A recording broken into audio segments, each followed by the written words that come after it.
लोकसभेचे विरोधी पक्षनेते राहुल गांधींनी कोल्हापूर दौऱ्यादरम्यान आज टीकास्त्र डागलेला आपण बघतोय आणि त्या सगळ्या संदर्भात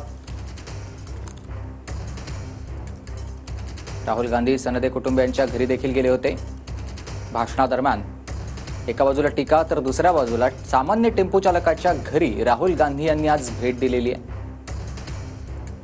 कोल्हापुरातील उजगावमधील अजित तुकाराम संदेघरी यांच्या घरी जात राहुल गांधींनी संवाद साधलेला आहे।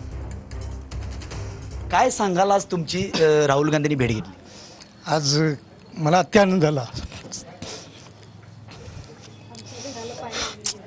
तेच की आमच्या घराला पाहायला लागले आमचं सार्थक झालंच वाटतंय। काय बोलले राहुल गांधी तुमच्यावर? जवळजवळ तासभर तुमच्या घरात बसले, चहा पाणी केलं, सगळं काय वाटलं? काय सांगाल? भावाने छान वाटलं। काय म्हणले तुम्हाला राहुल गांधींनी? आज तुमच्या डोळ्यात अश्रू अनावर झालेला आहे। चांगलं वाटलं। काय म्हणाले तुम्हाला? राहुल गांधी तुमच्यावर अर्धा तास चर्चा केली, काय बोलले तुमच्यावर? काय नाही, त्यांच्या हातचं जेवण त्यांनी आम्हाला करून दिले। त्यांचं आम्ही खाल्लं तेव्हा आमचं भाग्य आहे।